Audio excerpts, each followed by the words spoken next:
James Monroe at War, an online presentation by the James Monroe Museum.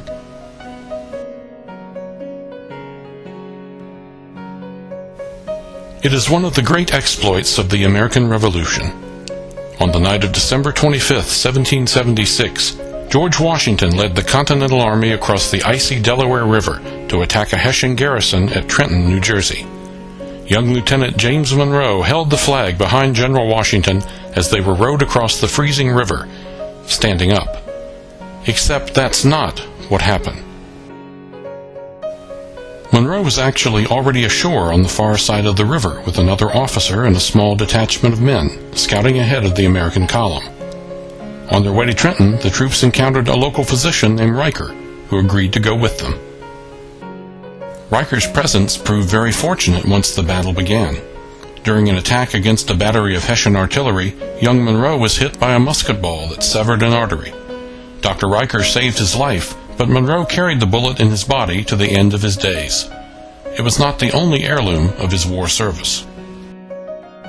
The Revolutionary War was a transformative experience for James Monroe, one that he described in a letter written late in his life. Though young at the commencement of our revolution, I took part in it, and its principles have invariably guided me since. Nothing can be more deeply fixed in the judgment and heart of anyone than are the principles of our free system of government in mine. Monroe had entered the College of William and Mary in June 1774. Like many of his classmates, he was soon caught up in revolutionary fervor. Monroe was part of a group of students who seized arms from the governor's palace on June 24, 1775. In February of 1776, he was commissioned a lieutenant in the 3rd Virginia Infantry Regiment. The 3rd Virginia, under the command of Colonel, later Brigadier General George Whedon of Fredericksburg, joined the Continental Army on Long Island in August 1776. On September 16th, the regiment took part in the American victory at Harlem Heights. Monroe would also see combat in the autumn of 1777 at the battles of Brandywine and Germantown. Promoted to captain and then major after recovering from his Trenton wound, Monroe became an aide-de-camp to American General William Alexander, Lord Stirling. He endured the harsh winter encampment at Valley Forge, and on February 23, 1778, he signed this furlough for a Pennsylvania soldier, the earliest known example of his signature on an official document, which is now at the James Monroe Museum. Monroe served with young men who would figure in his later life. The Marquis de Lafayette, whose greater rank did not prevent the two young soldiers, only a year apart in age, from forming a friendship that endured to the end of their days. Childhood friend and future Chief Justice John Marshall, and Aaron Burr and Alexander Hamilton, destined to fight the most famous duel in American history. Leading a scouting party at the Battle of Monmouth in June 1778, Monroe sent messages to George Washington that helped thwart a British move against the Continental Army's right flank. Monmouth was the last time James Monroe would be under fire during the Revolutionary War. From 1778 to 1811, James Monroe practiced law, served as a state and federal legislator, was governor of Virginia 4 times, and saw diplomatic service in France, Great Britain, and Spain.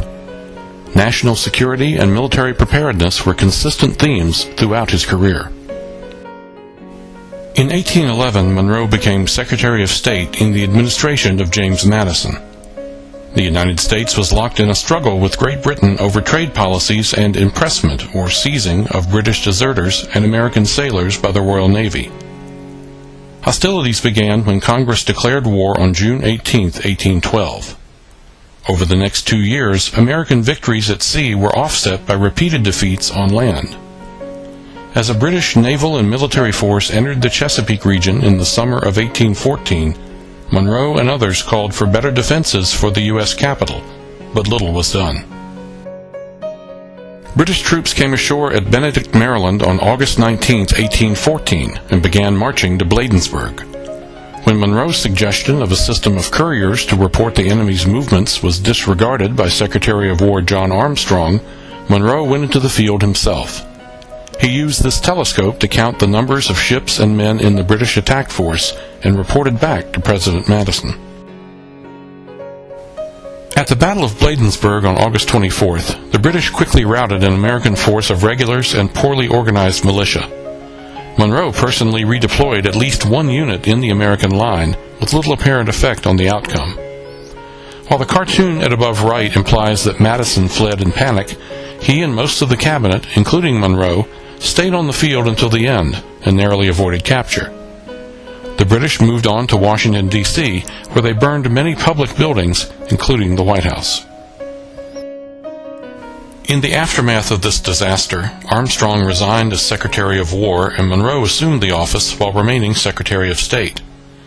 Although the British soon departed Washington and failed to take Fort McHenry and Baltimore, the possibility of another attack on the capital finally spurred better preparations, which Monroe directed. The war ended in February 1815 with U.S. ratification of the Treaty of Ghent. Elected president in 1816, Monroe urged Congress to appropriate sufficient funds for an expanded army and navy and a modern system of coastal forts.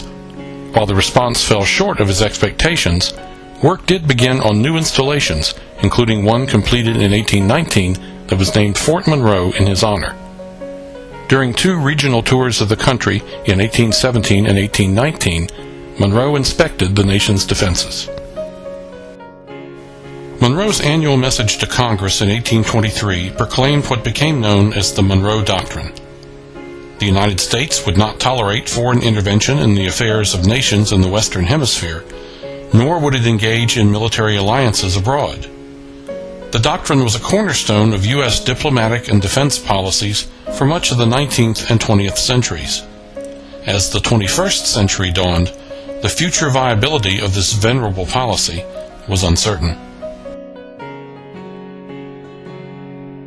While most of his public service career was spent as a civilian, James Monroe's wartime experiences made a deep impression on his outlook and his policies. His military legacy has been memorialized in art and folklore and in the fort and ballistic missile submarine that were named in his honor. James Monroe's life in war and in peace may be explored in greater detail at the James Monroe Museum. This National Historic Landmark, administered by the University of Mary Washington, is the nation's largest repository of artifacts and archives related to our fifth president. For more information, visit www.jamesmonroemuseum.org. This has been James Monroe at War, an online presentation by the James Monroe Museum.